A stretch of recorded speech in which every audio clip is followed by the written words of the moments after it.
Muchas gracias.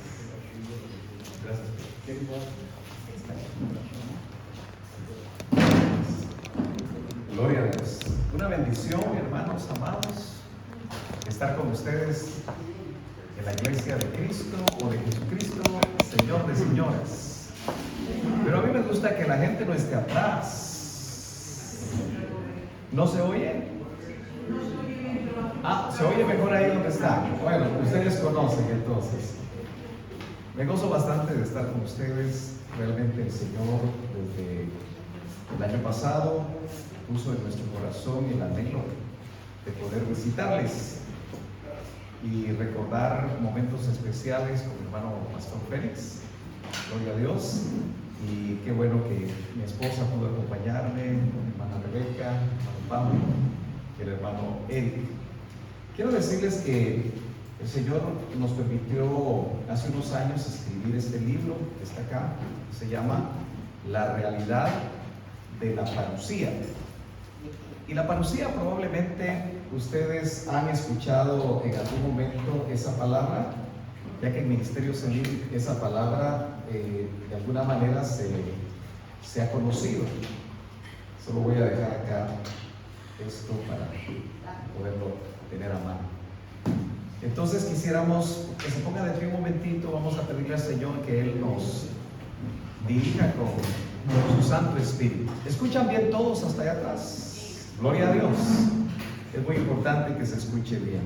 Padre, yo te doy gracias en esta hora, porque indudablemente, Señor, en tus planes, tú diseñaste venir, Señor, este fin de semana a esta iglesia que tú amas. Gracias por el pastor Félix, por su esposa, Señor, por cada uno de los hermanos que colaboran en esta iglesia y por el pueblo en general. Te pedimos que tu Santo Espíritu nos guíe, que tu Santo Espíritu respalde tu bendita palabra y que podamos ser edificados en el nombre poderoso de Cristo Jesús. Amén y amén. Muy bien, gracias. Pueden tomar su lugar. Vamos a tratar de auxiliarnos. Si nos vamos hasta la 8 o 9. Sí, a la 9, porque es la introducción. Esta presentación lo que nos va a ayudar, si nos podemos ir hasta las 9, por favor, para introducirnos. Sí, vámonos hasta las 9 para que podamos introducirnos. Gloria a Dios. ¿Dónde está la introducción? No sé si un poquito más adelante, un poquito más adelante, no, más adelante.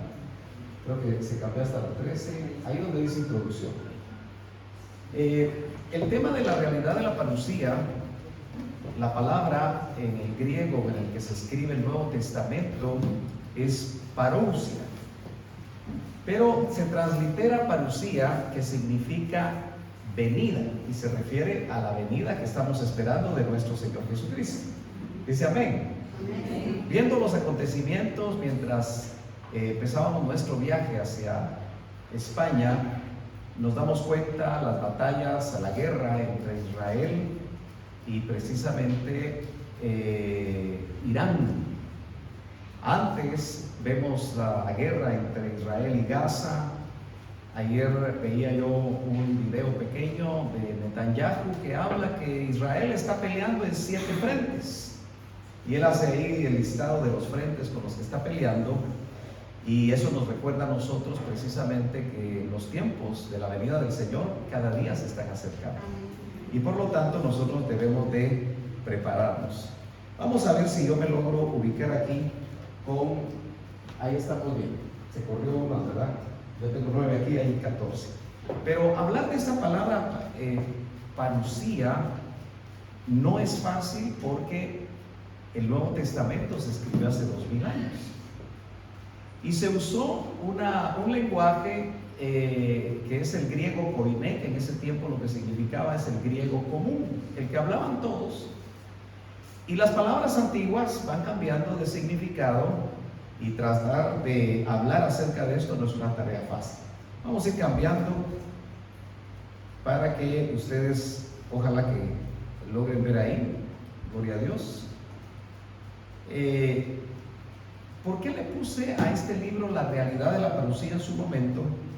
Porque hay un movimiento que se llama neopentecostalismo. ¿Alguno ha oído acerca del neopentecostalismo? Han surgido muchas iglesias de este movimiento, algunas les llaman mega iglesias, que de alguna manera están transmitiendo un mensaje diferente, no siempre un mensaje bíblico que nos ayude a nosotros a poder ser guiados de parte del Señor. Entonces, una de las cosas que este movimiento neopentecostal trae es que están negando el arrebatamiento, están negando que el Señor va a volver, y muchos, miles y miles en diferentes países creen que el Señor ya no viene. Pero ¿cuántos de nosotros creemos que el Señor vuelve? ¿Para cuántos es nuestra esperanza?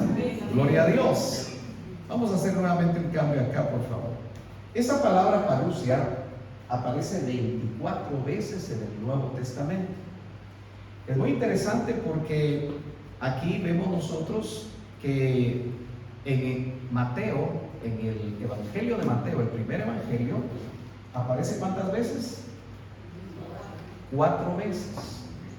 Luego, si nosotros nos vamos a Primera de Corintios, aparece 2 veces. Luego notamos que en la segunda epístola a los Corintios aparece también 2 veces. Luego vemos que en Filipenses aparece 1 vez.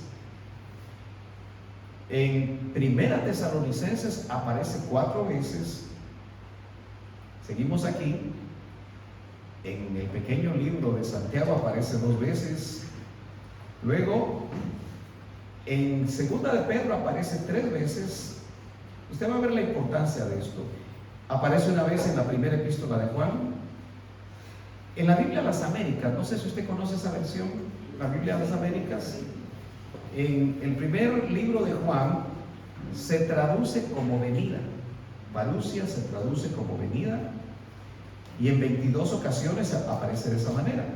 Pero en 2 Corintios 10:10 y en Filipenses 2:12 aparece como presencia, porque parusia es la presencia física de Jesús que nosotros estamos esperando. Así como Cristo lo vemos resucitar y los evangelios nos hablan acerca de eso, y especialmente el libro de los Hechos, usted recordará que dice que Él se presentó vivo. Hechos capítulo 1 y verso 3, con pruebas convincentes o indubitables, como dice la Reina Valera, se presentó vivo a sus discípulos por 40 días. ¿Cuántos han leído ese pasaje? Hablándoles respecto al reino. De esa misma manera, Él se va a volver a presentar, y nos parece que con las señales, los acontecimientos, indudablemente no tardará en presentarse. Vamos a entrar a definir rápidamente lo que los diccionarios hablan acerca de parucía. Y en esas definiciones, usted va a ver que en esos léxicos, que son los que estudian, nosotros no somos expertos en eso, pero es interesante que los léxicos en el diccionario Tuggy, yo voy a tratar de ir viendo ahí si vamos a la par. En ese diccionario, que es de un experto, traduce presencia la palabra parucía. Luego vemos que también se presenta como venida, y es la venida del Señor, como lo he estado explicando. Vamos a ver acá, también se presenta como llegada. De hecho, cuando un emperador romano llegaba a una localidad, la palabra que se usaba en el griego clásico de aquellos tiempos es que era la parucía del emperador. Era su llegada a ese lugar, y era esperado de una manera muy importante. En el otro diccionario Swanson lo que dice también es que se le traduce, déjenme ver acá, se traduce como, déjenme ver aquí, se me traslapuesto, como estar en persona o advenimiento. El Señor no se va a presentar como una visión o como un sueño. Él se va a presentar en persona. Parucía es presencia física. Eso es importante. Muy bien, nos vamos a ir entonces hasta el capítulo 24 de Mateo. Vamos a caminar un poquito más. El capítulo 24 de Mateo. ¿Tiene usted su Biblia? ¿Sí? ¿Cuántos trajeron su Biblia? ¿O solo trajeron una espadita?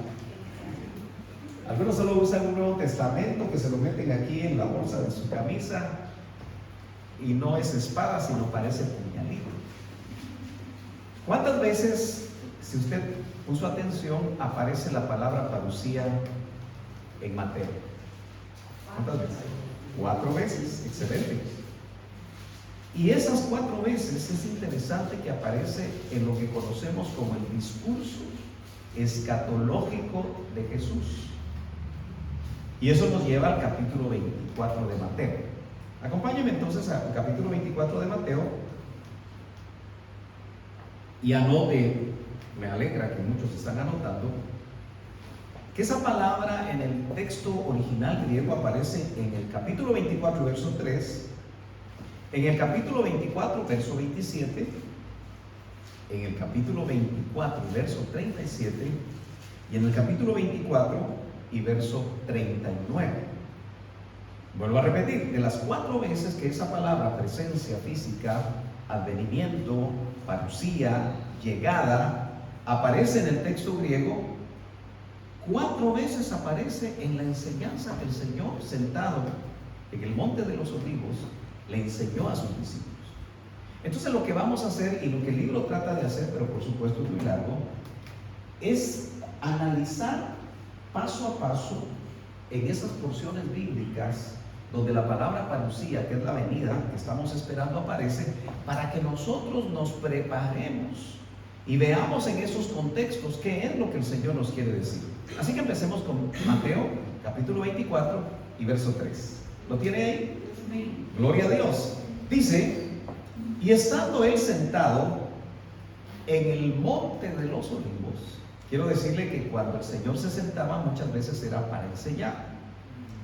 Se le acercaron los discípulos en privado diciendo: dinos, ¿cuándo sucederá esto? ¿Y cuál será la señal de tu venida? En el griego, ¿cuál será la señal de tu parucía? Entonces, dice: y de la consumación de este siglo. Yo voy a tener aquí el texto, el capítulo 24 de Mateo, porque indudablemente dice una regla de interpretación bíblica que de alguna forma nosotros deberíamos de tomar en cuenta, que un texto sin contexto solo es un pretexto. Entonces, en el capítulo 24, verso 3, noten ustedes que el Señor andaba caminando con sus discípulos, así como hoy nos llevó el pastor a ver los yates de Puerto Banús o Banús, a observar. Así el Señor llevó, o mejor dicho, llevaron al Señor a un tour a Jerusalén. Siempre que vamos a un lugar hay tiempo para un tour, ¿verdad? Dice amén. Y lo más interesante es que le mostraron una de las 7 maravillas del mundo antiguo, que era el templo de Jerusalén. Usted ha leído, ¿verdad?, que el templo construido por Salomón, así le llamaron, una de las 7 maravillas, solo que fue destruido y Zorobabel lo vuelve a construir, pero es Herodes el que lo termina ya en tiempos de Jesús. Entonces los discípulos le decían: mira, Jesús, como 40 años se llevó Herodes para completar el templo. Y se sentían, creo, muy orgullosos de esa tremenda edificación. Pero el Señor les dijo: no quedará piedra sobre piedra. Y cuando dijo eso, no se refería al templo, se refería a Él. Porque en 3 días lo levantaré, dicen los pasajes paralelos. Ahora, lo interesante de esto es que ellos le preguntan: Señor, ¿cuándo sucederá esto? Ustedes lo ven en el verso 2. Mas respondiendo él les dijo: ¿veis todo esto? En verdad os digo, no quedará aquí piedra sobre piedra que no sea derribada. Cuando le hicieron esa pregunta, noten que el Señor no les contestó. Gloria a Dios. No les contestó. Déjenme chequear aquí porque se me ha corrido. Si no, les voy a prestar una Biblia porque por alguna razón se me movió el texto aquí. Son mejores las Biblias normales, ¿verdad? Si me prestan una, porque no sé qué pasó aquí. De la noche a la mañana se me encontró. Muchas gracias, muy amable.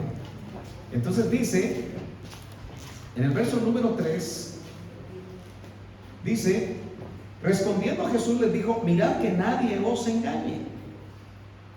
Porque las preguntas que se hacen en el verso 3 son 3. Yo quisiera que usted las anotara. Dice, dinos cuándo serán estas cosas. Eso es una de las preguntas. ¿Cuándo se iba a destruir ese templo? Luego dice,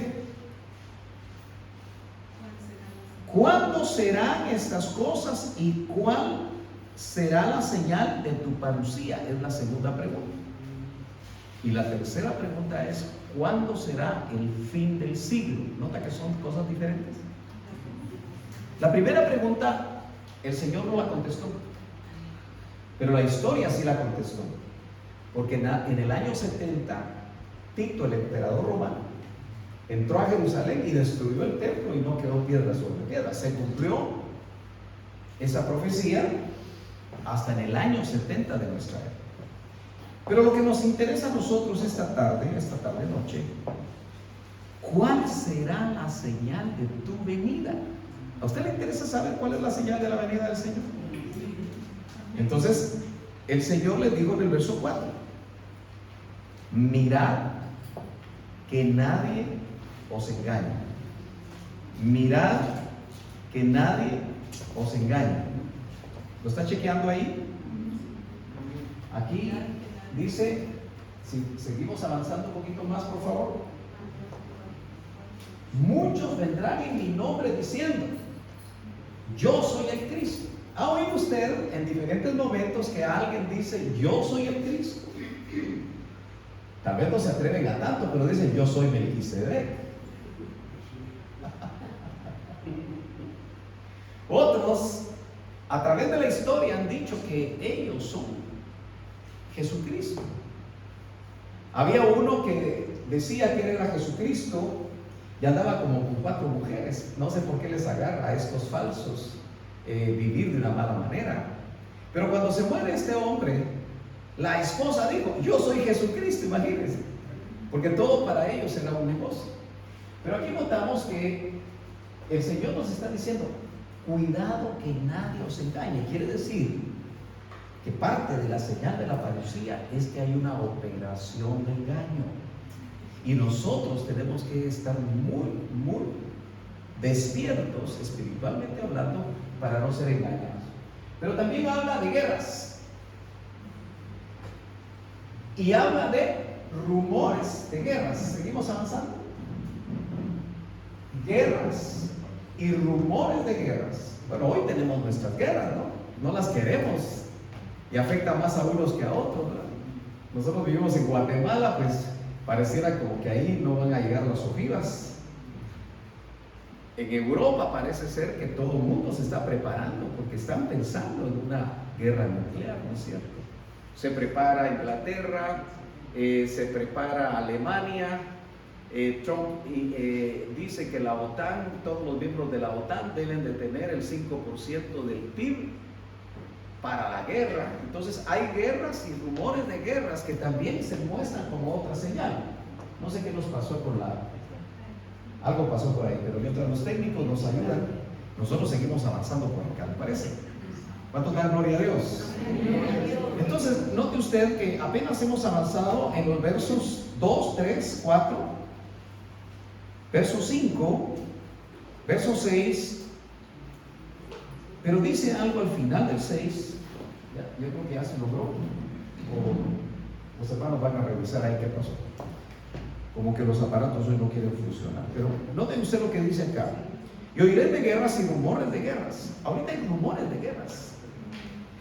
Ciertas naciones, líderes en Europa, están rumoreando que pueden entrar en guerra. Y no sé, cuando usted oye esas noticias, ¿usted qué piensa?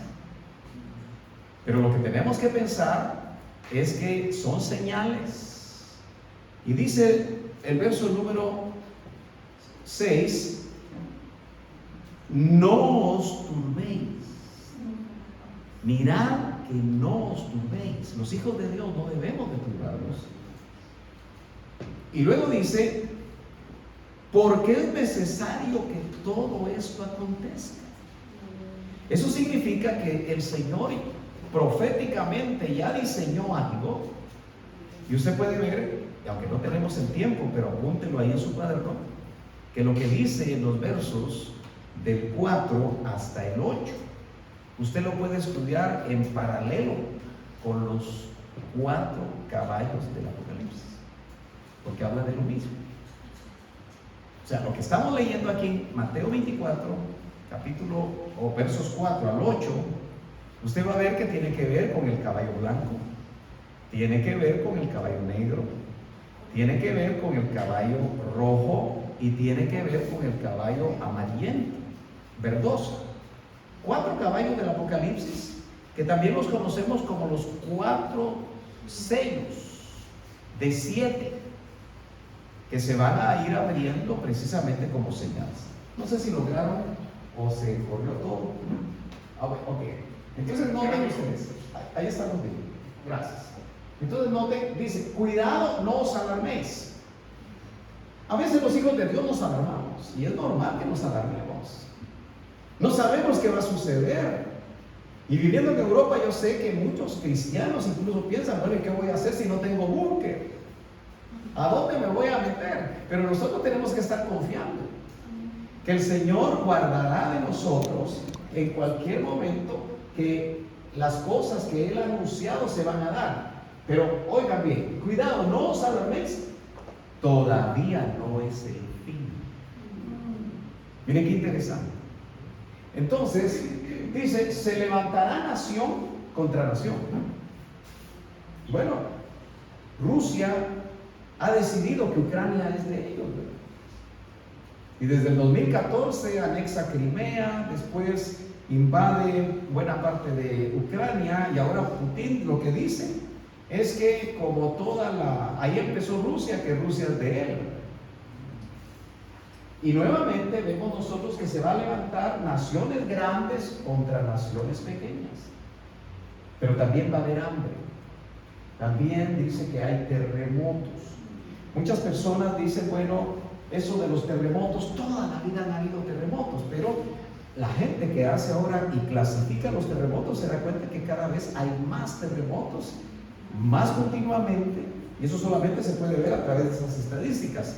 Pero lo llamativo es que el Señor hace 2000 años lo profetizó sentado en el Monte de los Olivos, tratando de responder a la pregunta, ¿cuál será la señal de tu venida? Que a nosotros en el 2025, en junio del 2025 nos interesa también. Pero hay una palabra, una frase que está precisamente en el verso 8 y dice, y todo esto, lo que acabamos de ver, que ya está sucediendo, mis hermanos, y todo esto, verso 8, será principio de dolores. Nota esa frase, y todo esto será principio de dolores. ¿Y qué está pensando el Señor? Va a usar o está usando una analogía o una figura. La mayoría de ustedes han dado a luz. A ver, levántenme la mano las que han tenido la experiencia de ser madres. Casi todas. ¿Y cuáles? ¿Y se recuerdan del principio de dolores de sus bebés? Las contracciones cada vez empezaban a ser más cercanas y más dolorosas, y esa es la analogía que está poniendo hasta que la mujer da a luz. Quiere decir entonces que los 4 sellos del Apocalipsis capítulo 6 se van a ir abriendo paulatinamente, y eso va a ser un principio de dolores, pero todavía no es el fin. En otras palabras, no ha nacido el niño. Entonces nosotros tenemos que poner atención, porque la iglesia novia, la que se va a casar, la que se está preparando, y con la ayuda del Señor vamos a hablar un poco de eso para complementarlo el día de mañana, va a haber ese principio de dolores, pero va a ser arrebatada, lo que el neopentecostalismo con sus grandes iglesias ya no quiere enseñar. Usted se imagina los jóvenes los jovencitos que están ahora asistiendo a estas mega iglesias donde los entretienen con cosas muy interesantes, pero no les hablan acerca de todo esto porque ya no lo creen. Qué importante es que nosotros intercedamos y estemos precisamente preparados para que el Señor nos hable y que como padres, como abuelas, como abuelos podamos estar intercediendo por nuestros hijos. Muy bien, comienzo Dolores, sigamos adelante. Gloria a Dios. Bueno, su pastor me dio una gran sorpresa, porque en su oficina él tiene este panorama escatológico, pero él lo tiene a mano. ¿De hace cuántos años? No sé cuántos años él obtuvo este panorama y nosotros lo trasladamos en digital y esto es solo la primera porción porque es bastante largo. No, en 1995, hace 30 años. Pero le voy a contar en 2 minutos cómo el hermano Otto, y yo no sé si usted me deja bajarme de aquí, me da permiso, porque a mí me gusta más estar cerca de Pablo y Rebeca saben que a mí me gusta estar cerca. Y bueno, yo digo que tiene algo de ángulo este teléfono, ¿verdad? Pero lo interesante es que el hermano Otto, fundador de Ministerio Sevilla, lo que más amaba era enseñar la palabra. Fue un varón de Dios que el Señor lo despertaba a las 3 de la mañana, 4 de la mañana. A veces decía, no me dejan dormir. Pero ¿quién era el que no lo dejaba dormir? El Señor. Y le daba un río de revelación tan vasto que él, sabiendo que era mucho lo que estaba recibiendo y como un ministro interesado en que lo que estaba recibiendo realmente venía de Dios, conformó un grupo de ministros cercanos. Y todos los martes nos reuníamos, porque tuve el privilegio, que aunque era joven, de ser invitado a ser parte de ese grupo, al que se le llamaba Grupo de Conformación de Doctrina. ¿Cuál era el propósito? Que él nos enseñaba lo que estaba recibiendo. Y él, después de que lo exponía, y siempre usó una frase: yo expongo, no impongo. Cuando un ministro quiere imponer, ahí hay problema. Pero cuando expone, da lugar a que usted con la palabra estudie, ore y que sea el Espíritu Santo el que le revele a usted como una verdad personal. No la verdad del ministro nada más, sino que esa verdad, el Espíritu Santo que está en el ministro, el Espíritu Santo que está en nosotros, nos dé testimonio. Entonces muchas veces cuando íbamos a comer, boquerones no se vende mucho ahí en Guatemala. Al doctor Ríos le gustaba comer carnita, aquí le dicen vacuno. E íbamos a un restaurante donde después de comer él comía muy rápido, porque como era médico, entre turno y turno los médicos tienen que masticar muy rápido, casi tragan porque los mandan a jalar y si no lo comen. Él aprendió a comer muy rápido, pero hasta en las servilletas nos hacía esquemas.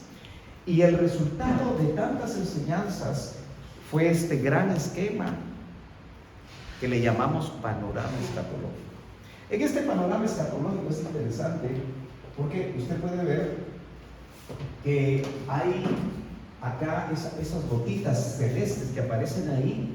Lo que dice, aunque está en letra muy pequeñita, es lluvia primera.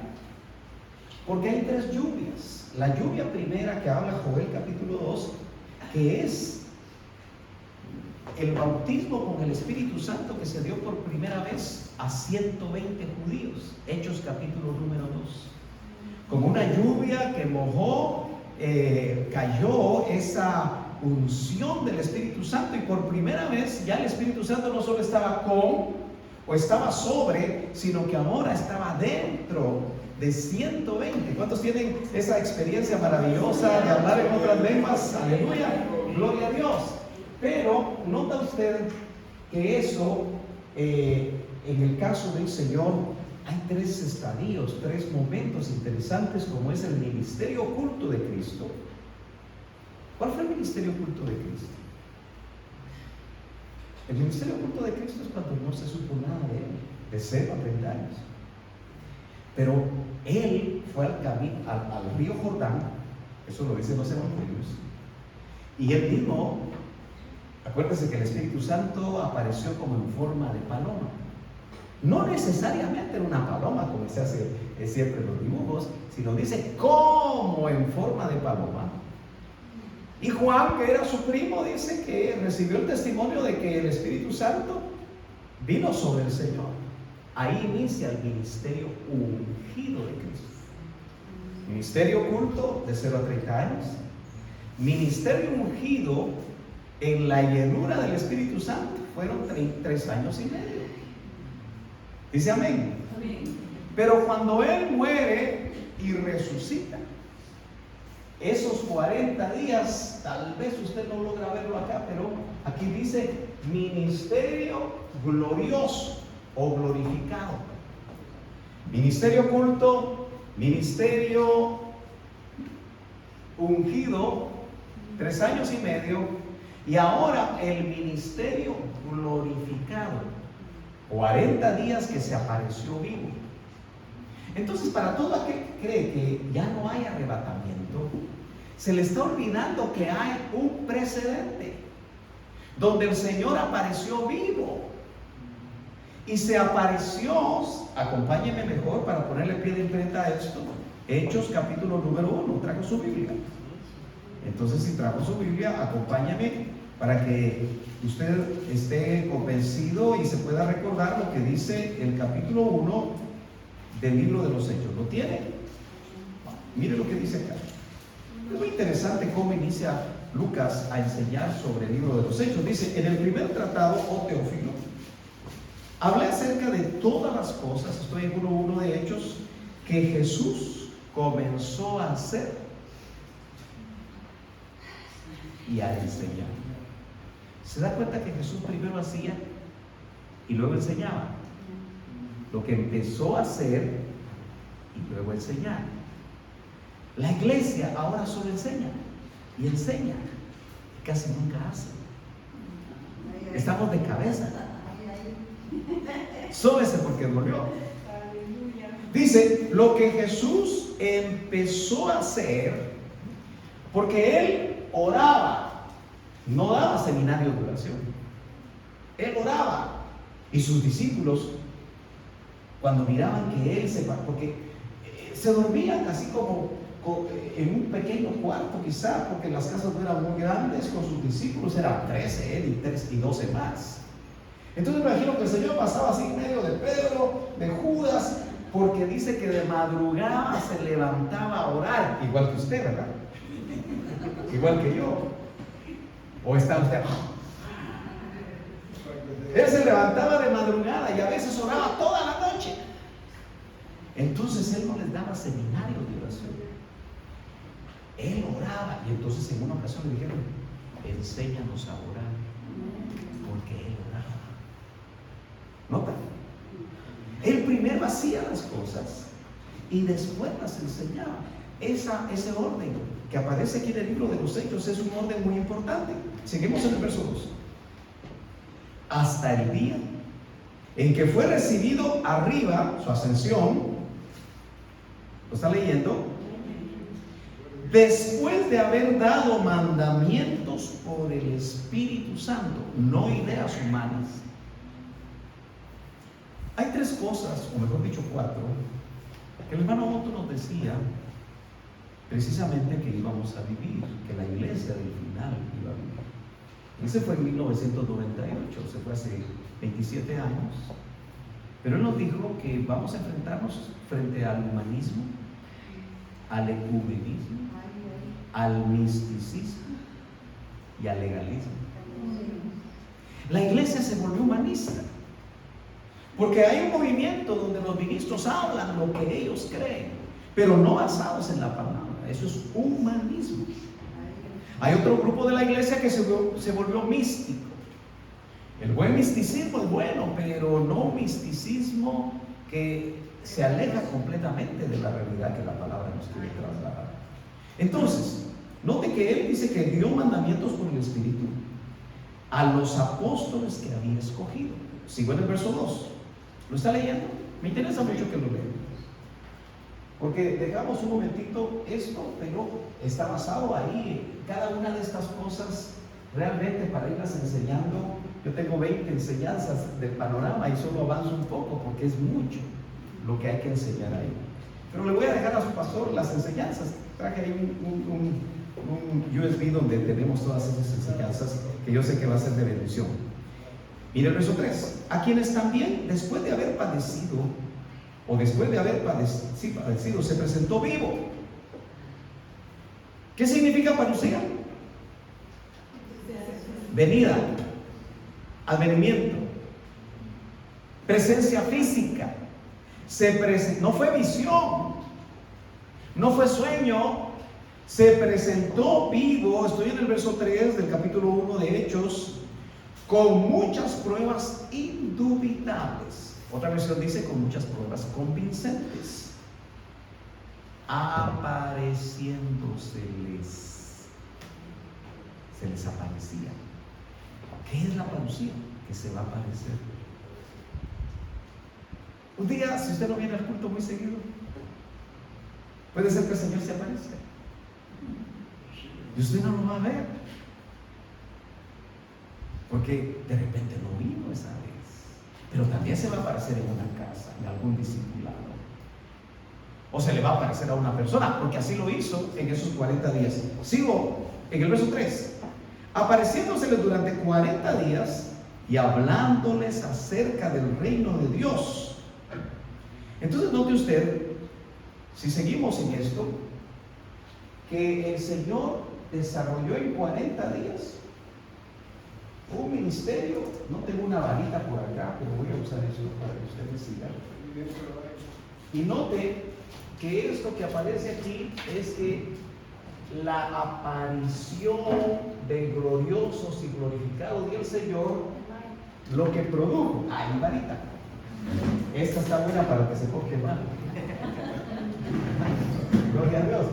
Mira, estas flechas lo que hablan es de gloriosos y glorificados, porque el Señor, cuando se aparezca ahora, noten ustedes que Malaquías, los últimos versos, dice que se va a aparecer bien.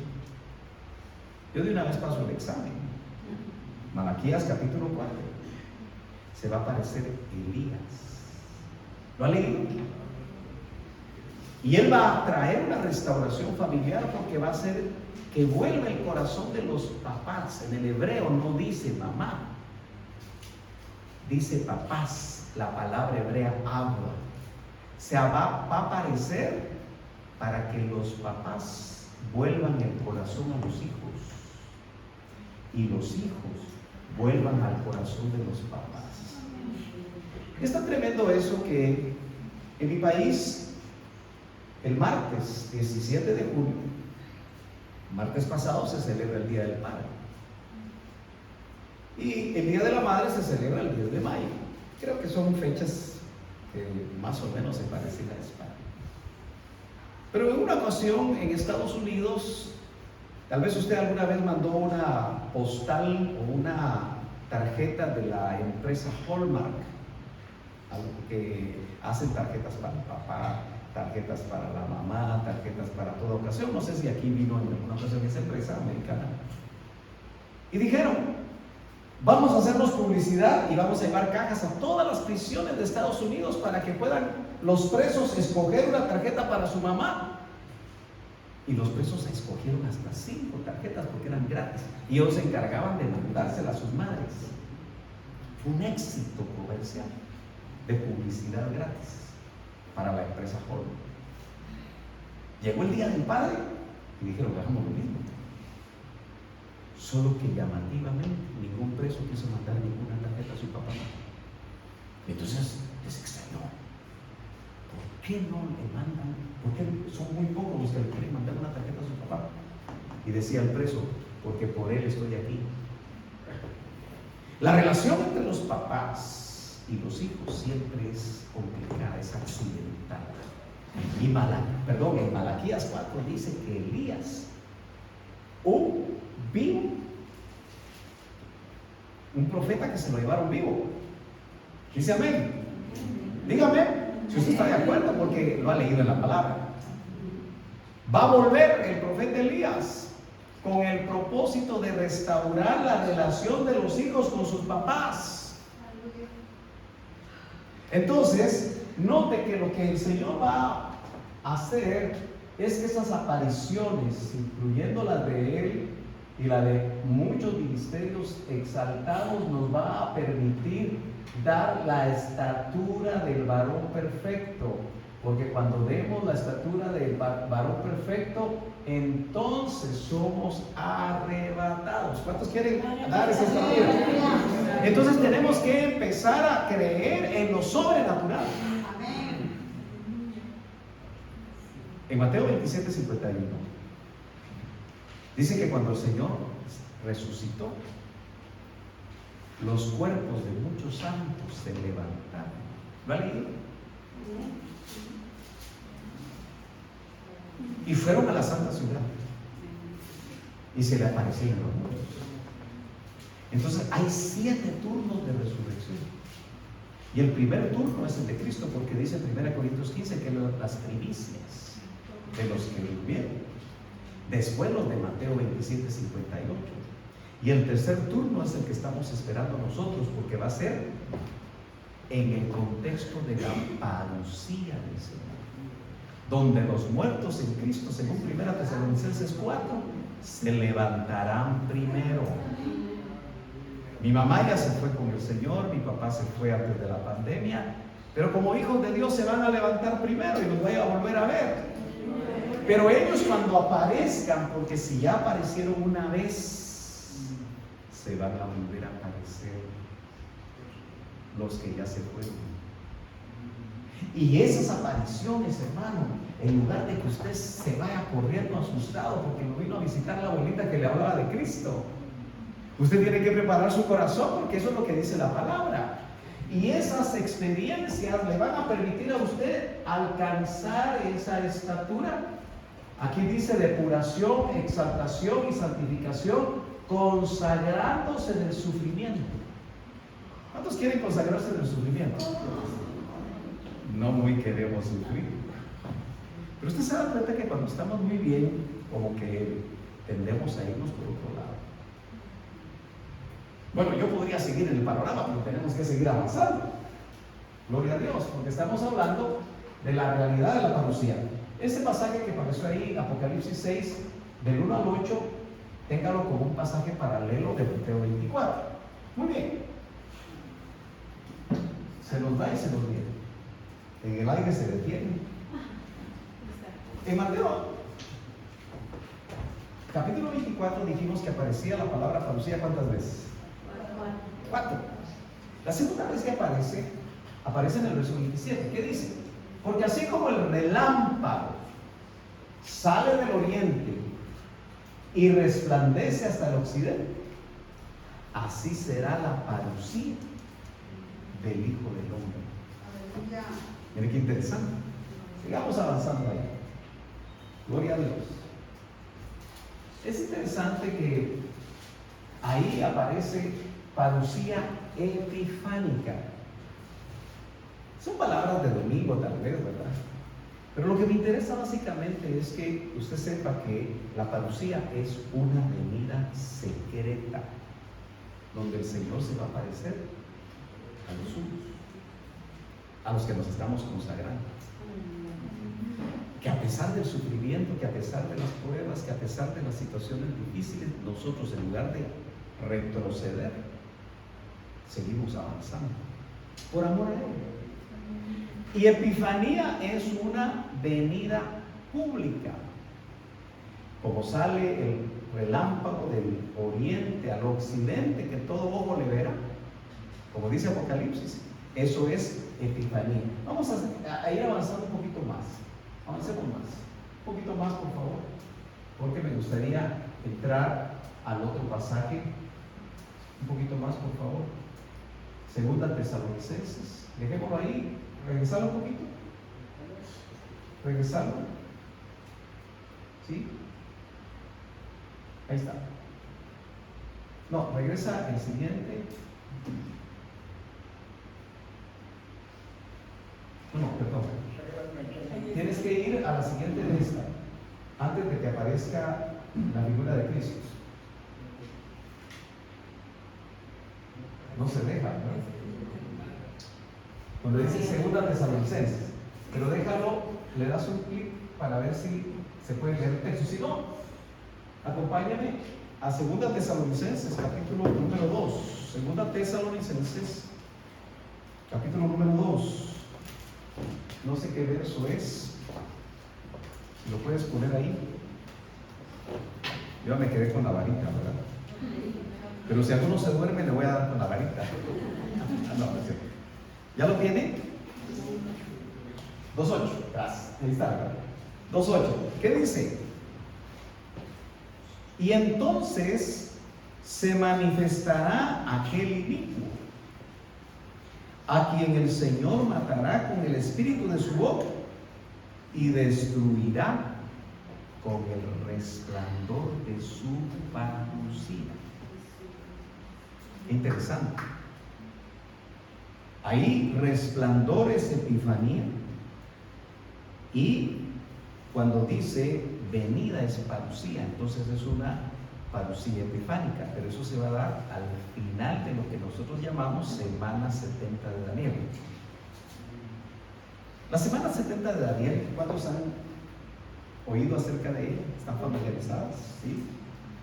El hermano Otto decía que si esto en una línea de tiempo fueran los 7 años de tribulación y gran tribulación, él decía algo que hoy nos debe interesar mucho, que la semana 70 de Daniel está flanqueada por 2 grandes guerras.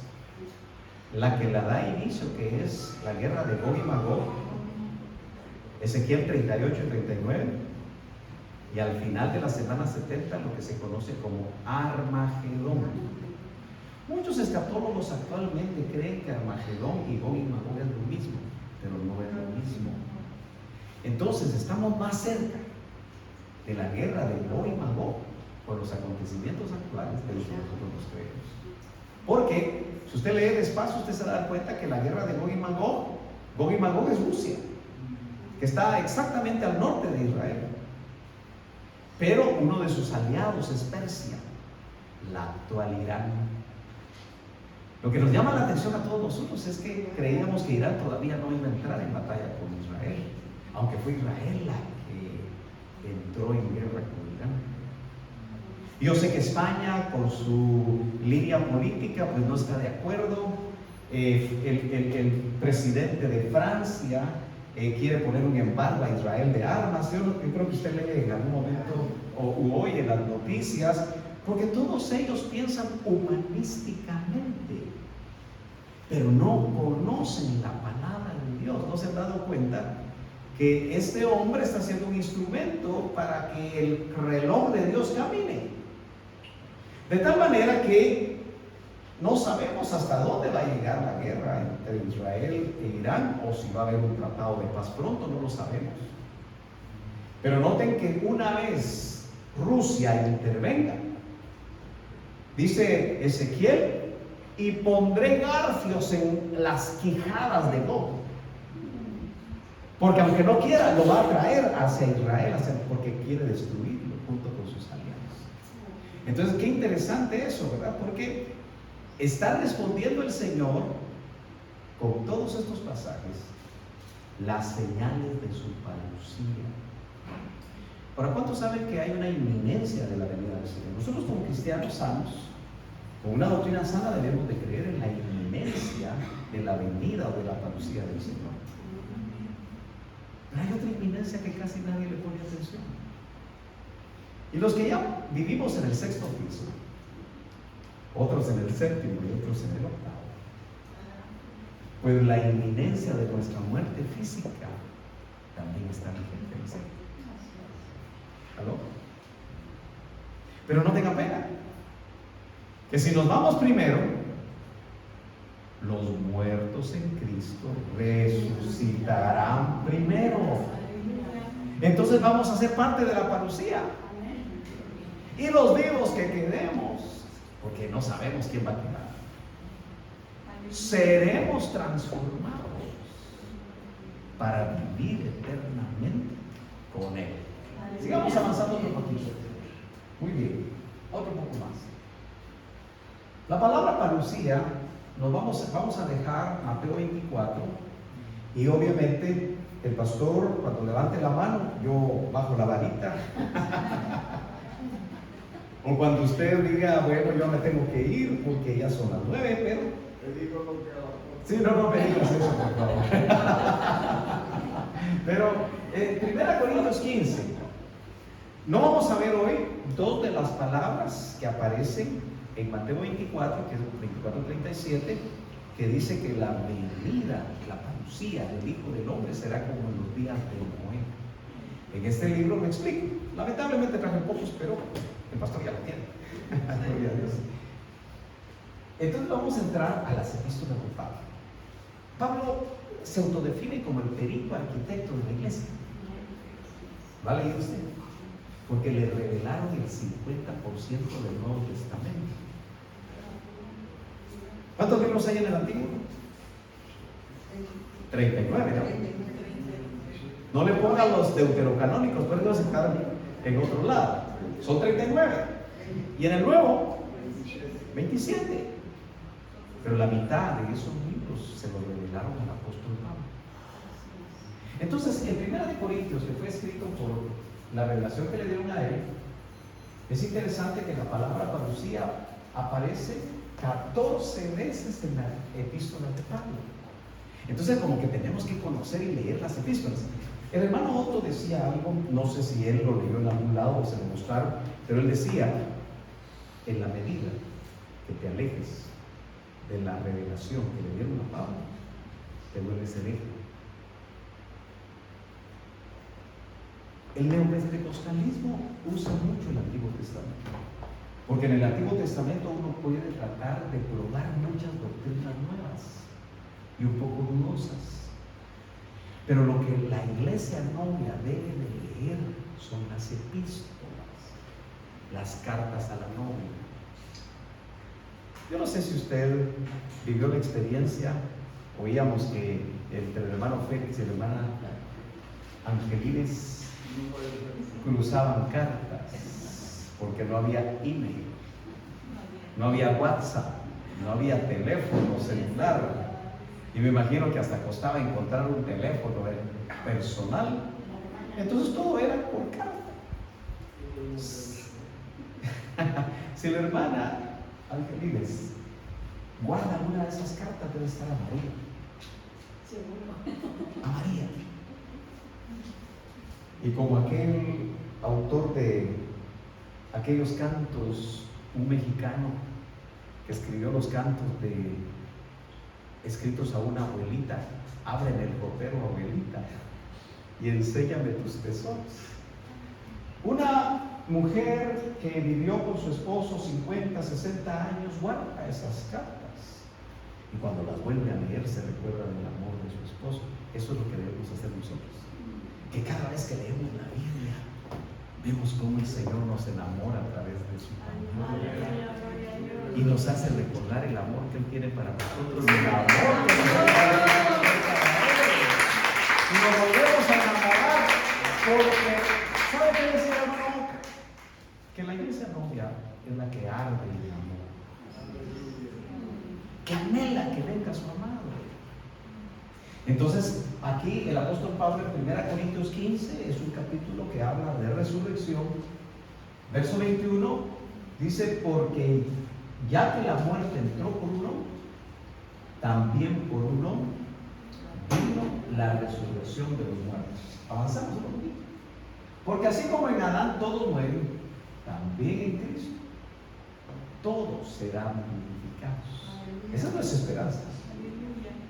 Mi abuelita decía que uno se puede morir pisando una cáscara de banano, se golpea la cabeza y, como dirían en el pueblo, ishkamik.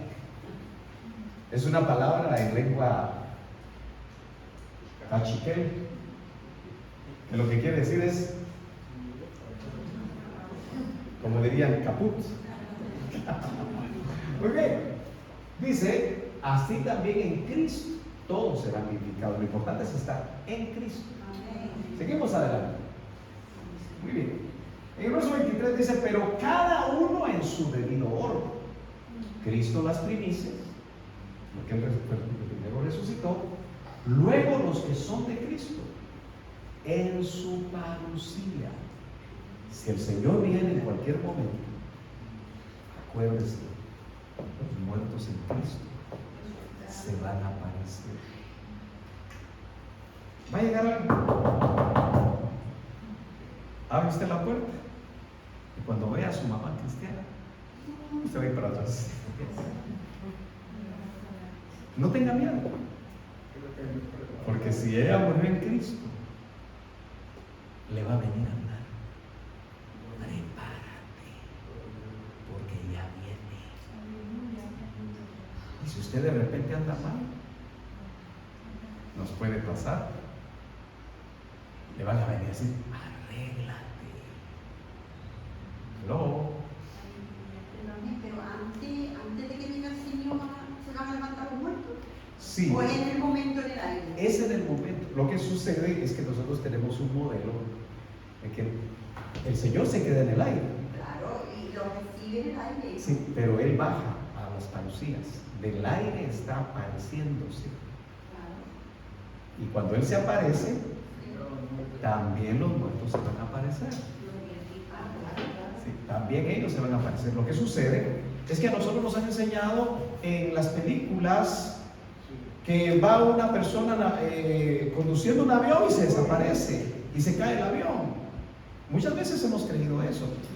Así como el Señor se presentó vivo, hechos que les acabo de leer, ¿por cuántos días? 40 días. Pero no solo se presentó Él, sino según Mateo 27:51 se presentaron también los muertos, que fueron a la santa ciudad, pero no fue una cosa instantánea. Lo que es instantáneo es la transformación. Hay un periodo corto de tiempo donde el Señor, al aparecerse Él, porque se apareció por 40 días, es un periodo corto, y los muertos también se aparecieron. ¿Perdón? Transformado, ¿no? Sí, claro, Él ya transformado, pero sus discípulos no. Es una unión de campamento. Exactamente, entonces, Una pregunta que algo que me inquieta. sí, adelante. ¿Dónde fueron los que salieron? Sí, lo que sucede es que esta es una resurrección para no volver a morir. Acuérdense ustedes que ¿Dónde fueron? Porque se sabe o no se sabe, pues, una... lo que sucede es que cuando muere Esteban, él dice, recibe mi espíritu, pero su alma va al Seol de Esteban y el cuerpo va a la tumba. Pero cuando resucitan los muertos de Mateo 27, resurrección es que espíritu, alma y cuerpo se juntan otra vez, porque muerte es separación. Cuando resurrección es integración. Entonces los muertos que se aparecieron no fueron visiones, no fue el alma la que se apareció, no fue el espíritu que se apareció, se aparecieron los cuerpos resucitados a la manera de Jesús. Sí, pero mi pregunta es, Sí. ¿dónde fueron eso? Tuvieron que haberse ido con él. Acuérdense ustedes Puede ser que que esté como no podía, ¿no? sí, en la tierra de los vivientes. Sí, no hablo de todos esos detalles porque nos vamos a hacer bolas con tanta información, pero hay algo que se llama la tierra de los vivientes, donde seguramente está Elías y está Enoc, que son vivos que se los llevaron y se los llevaron a la tierra de los vivientes. Entonces ellos con cuerpo, acuérdense ustedes que ya con cuerpo suben, pero si uno con cuerpo como Enoc logró subir y uno con cuerpo como Elías logró subir, hay algo que se llama la tierra de los vivientes. Pero todo eso es un tema aparte, Estamos hablando de eso. pero se puede ampliar. Ok, sigamos adelante. ¿Ya? ¿Seguimos? Muy bien. Esto nos indica que la parucía del Señor, ojo, la parucía del Señor se relaciona con la resurrección. ¿Sí? A ver, si me siguen todos, porque si hablan por acá, nos confundimos todos. Esto nos indica que la parucía del Señor se relaciona con la resurrección de los que son de Cristo. Sigamos adelante. Creo que aquí voy a hablar, y con eso voy terminando, para seguir mañana, de los 7 turnos de resurrección. Veamos este esquema. Aquí podemos ver que el primer turno de resurrección, le damos despacio, es Cristo, las primicias, la resurrección de Cristo. No sé si lo logran ver ahí donde están sentados por el púlpito. ¿Sí? Cristo, las primicias, ¿lo ven? ¿Sí lo ven? Muy bien. Damos otro clic. Y eso lo encuentra en 1 Corintios 15:23, primer turno. El segundo turno, le damos un clic, los cuerpos de muchos santos que resucitaron, donde estaban sus almas y sus espíritus. Mateo 27, 51, 53. Yo les recomiendo que esto lo apunten o tomen una foto y lo estudian despacio. Tercer turno de resurrección, eso nos interesa. Porque el tercer turno es los muertos en Cristo que resucitan primero. Veamos el pasaje. 1 Tesalonicenses 4:16. ¿Por qué es importante el tercer turno? Porque, insisto, en ese tercer turno de resurrección se van a levantar los muertos en Cristo. ¿Quiénes son los muertos en Cristo? Indudablemente no los que asisten a las iglesias, los que nacieron de nuevo, que no tienen solo religión evangélica, sino que nacieron de nuevo y tienen el testimonio del Espíritu, que da testimonio a nuestro espíritu que somos hijos de Dios.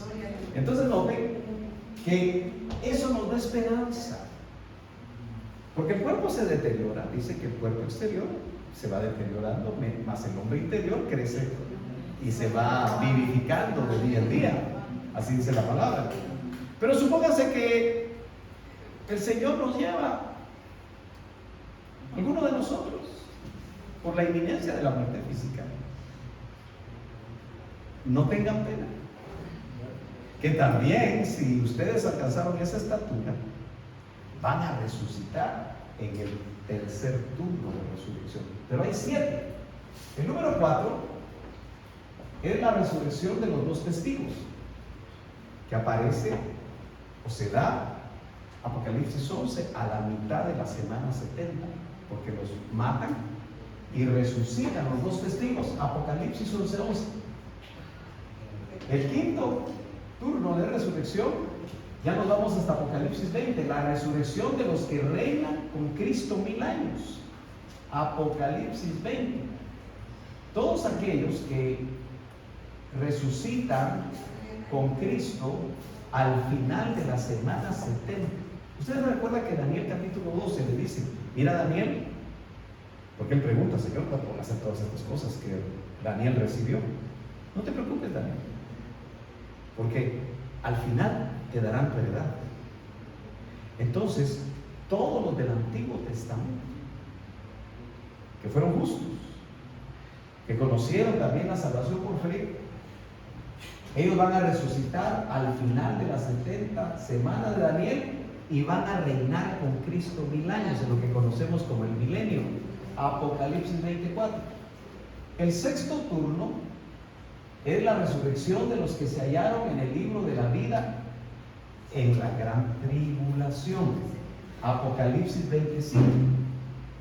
Porque los que no se hallaron, es una resurrección en el séptimo turno, para levantarse, pero para ir al lago de fuego, porque no se hallaron en el libro de la vida. Ese sería el séptimo turno. Y le damos otro clic. La resurrección de los que no fueron hallados en el libro de la vida. Y es Apocalipsis 15. Tómele foto a eso, porque usted tiene que saber en qué turno usted va a resucitar. Yo quiero resucitar en el tercero, si es que me voy antes, porque del día y la hora, dice la Biblia, nadie sabe. Me voy a hacer un ladito para que usted tome la foto. Ahí están los versos, analícelos, porque la parucía del Señor, la venida secreta, donde así como Juan, ¿se acuerda que Juan dice en su primer epístola de Juan, el mismo que escribió el Evangelio de Juan, que escribió Apocalipsis, en su primera epístola pastoral, él dice, leámoslo literalmente para ir cerrando. Acompáñeme a la primera epístola de Juan, capítulo número 1. Miren cómo arranca esta pequeña epístola pastoral. Vamos a ver si la encontramos rápido. Esta Biblia todavía está muy nueva. Sí, me la regaló un hermano a ver, lo tengo que Con razón, las hojas se pegan. Hay que leerla bastante. ¿Qué dice? ¿Lo tiene? Primera Juan 1:1. Dice: Lo que era desde el principio, lo que hemos oído, lo que hemos visto con nuestros ojos, y lo que hemos contemplado, palpado nuestras manos tocante al verbo de la vida. Ok, dice, lo que hemos palpado, no es una visión. Juan no tuvo una visión de Jesús. Cuando Él se apareció vivo. Lo que le quiero decir es que ya hubieron parucías donde la presencia física de Jesús la tuvieron los discípulos. Pero 1 Corintios 15 dice, hasta 500 lo vieron. Pero en el caso de los cercanos, dice que lo palparon. Tocante al verbo de vida. Ya no habla de Jesús, habla del verbo de vida. Juan 1:1, el Evangelio dice, en el principio era el verbo. Y el verbo era Dios. Y el verbo era con Dios. Pero el 1:14 dice, y el verbo se hizo carne. Y habitó entre nosotros. Y vimos su gloria. Gloria como la del unigénito del Padre. Entonces ahora Juan, cuando lo ve resucitado, dice, lo que contemplaron nuestros ojos, pero palparon. Eso quiere decir que cuando Él se aparezca lo vamos a palpar. ¿Usted se imagina lo que eso va a producir en nuestras vidas? Cuando vamos a experimentar lo que nos han predicado tanto tiempo, lo que hemos leído en la palabra y que se hace realidad y que decimos, no era cuento del pastor, sino que era una verdad que dice la Biblia, porque la vida fue manifestada. Verso 2, y la hemos visto. Y testificamos y os anunciamos la vida eterna, la cual estaba con el Padre y se nos manifestó. Lo que hemos visto y oído, eso os anunciamos. ¿Por qué pierde fuerza la iglesia? Porque ya no mira nada, ya solo oye, pero no mira. Y este es un evangelio sobrenatural, donde debemos estar preparados para ver los sentidos espirituales que se van a abrir. Son los ojos espirituales y los oídos espirituales. Ya no solo vas a oír, vas a ver. Dice Hebreos capítulo 12: os habéis acercado al monte de Sión. Y empieza a dar las características del monte de Sión. Y lo que dice ahí es que os habéis acercado a miriadas de ángeles. Y dicen por ahí, pues yo no he visto ni el ala de un ángel, ni la punta del ala de un ángel, pero ahí dice, os habéis acercado al monte de Sión, a la comunión. Eso ya es mi reloj que está diciendo para. Os habéis acercado, ojo, a la comunión con los espíritus hechos ya perfectos. ¿Y cuál es esa comunión? Cuando se aparezcan, pero ya con cuerpo. Espíritus hechos ya perfectos. ¿Cómo voy a tener comunión con algo que no miro? Mucha gente ya no predica eso. Si algo a mí me impresionó fue oír a mi pastor, hermano Otto, hablar de estas cosas bajo revelación con la palabra. Por eso yo le estoy hablando de Hebreos 12. Os habéis acercado. Hay 8 características ahí. Quiere decir que cuando el Señor se aparezca, lo mismo que pasó en Hechos 1, porque cuando termina o va a la mitad del capítulo 1, se aparecen 2 varones con vestiduras blancas. No parece que tuvieran alas, pero eran ángeles. Como que los que viven en el siglo venidero pueden cambiar forma, porque el mismo Señor, cuando iba resucitado con los discípulos de Maús, no lo reconocieron. hasta que les dio pan y vino, dice que sus ojos fueron abiertos. Y hay una operación tremenda del Cristo resucitado. Les abrió la mente, les abrió los ojos, les abrió la palabra. Hay gente que lee la palabra y se duerme con la palabra, porque no le han abierto los ojos, no le han abierto la mente. Y nosotros debemos anhelar eso con todo nuestro corazón. Gloria a Dios. Entonces, 2 varones de vestiduras blancas se pusieron, y el Señor iba ascendiendo y todos abriendo la boca, hasta uno le salió aquí un poco de sangre, porque estaban viendo al Señor elevarse. Y dicen los varones: ¿qué hacéis, varones galileos? Porque no eran de Jerusalén. ¿Qué estáis viendo arriba? Y dicen una palabra tremenda que se las voy a leer en Hechos, capítulo 1, porque así la repito exactamente como dice la Biblia. Capítulo, sí, exactamente. Dice Hechos y no palabras. Dice, vamos a ver, capítulo 1, verso, aquí está.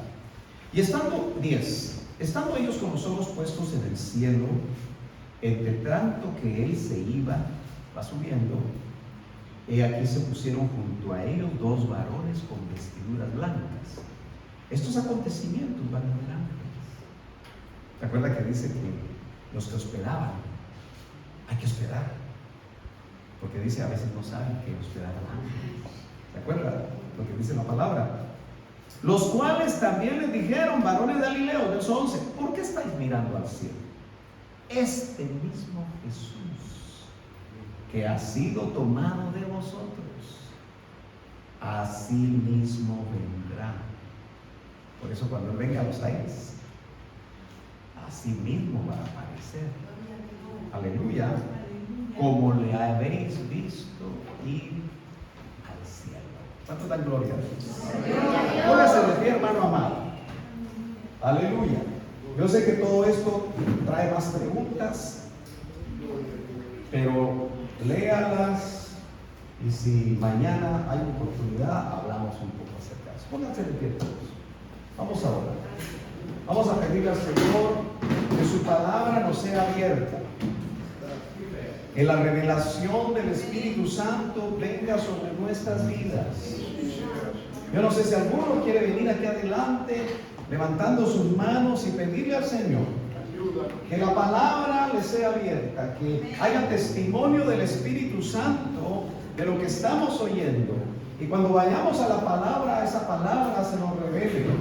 Esa palabra que nos podía parecer aburrida, esa palabra que no nos decía mucho, el Espíritu Santo que inspiró a los santos hombres que hablaron y escribieron, nos sea abierta, porque desde que el Espíritu entró a nosotros, una de las características de que el Espíritu esté adentro de nosotros es que la palabra nos es explicada. Mira, Señor, el anhelo del corazón de tus hijos y de tus hijas, que vienen, Señor, hambrientos de oír tu palabra, esa palabra maravillosa que fue escrita hace 2000 años, pero que está vigente a través de la revelación personal que el Espíritu Santo que mora dentro de nosotros puede producir en nosotros. Yo te pido, Señor, que conforme a la necesidad de cada uno de tus hijos en esta hora, tú suplas. Que siga habiendo hambre de tu palabra, pero que tu Espíritu Santo nos dé de comer, Señor. Podamos ser saciados, no con leche nada más, sino que también, como dice el apóstol Pablo, podamos avanzar a la madurez y podamos digerir el alimento sólido. Bendecimos a cada uno de los que están acá y te pedimos que esta palabra, Señor, destape nuestros oídos, destape nuestros ojos, y que podamos como principal objetivo, Señor, volvernos a ti. Si nos hemos apartado por alguna razón, ayúdanos, Señor, a regresar. Si hemos perdido la prioridad tuya, Señor, en nuestras vidas, te pedimos que en esta hora tú hagas una operación, la operación del Cristo resucitado. Esos 2 discípulos de Maús iban a regresar a su vida cotidiana, iban a ser los mismos de antes, después de haber caminado contigo, pero tú los alcanzaste, tú te les revelaste, tú les hablaste, pero existe una operación maravillosa que hoy clamamos en esta hora para que sea hecha. Abre los ojos, Señor. Dice que les fueron abiertos los ojos. Les fueron abiertas las escrituras para que cuando las leyeran, esas escrituras tomaran vida y se les revelaran. Pero también les fue abierta la mente. Haz esas operaciones hoy en tus hijos. Te lo suplicamos en esta hora. En el poderoso nombre de nuestro Señor Jesucristo. Mira la necesidad de cada persona, cada familia aquí representada, Señor. Yo te pido que tú operes en sus vidas. Señor, tú conoces la necesidad, tú conoces la situación de cada familia que está aquí. Yo te pido que tú operes milagros. El que está, Señor, necesitado de salud, Padre, en el nombre de Jesús, por el poder del Espíritu, trae sanidad sobre los cuerpos. Si alguien está desanimado en su alma, Padre, yo te pido que tú ministres su alma en esta hora. Que el Espíritu Santo, alguna de esta palabra que ha oído, le traiga confianza, le traiga esperanza, lo levante o la levante del lugar donde se encuentra. En el nombre de Jesús, Señor, yo te doy gracias por la hermosa oportunidad de venir delante de ti este momento para suplicarte que tú, que conoces nuestra necesidad, nos ministres, Padre. Te lo suplicamos en el nombre poderoso de Cristo Jesús. En el nombre poderoso de Cristo Jesús. Te damos gracias. Amén y amén. ¿Cuántos dan gloria a Dios? Gloria a Dios.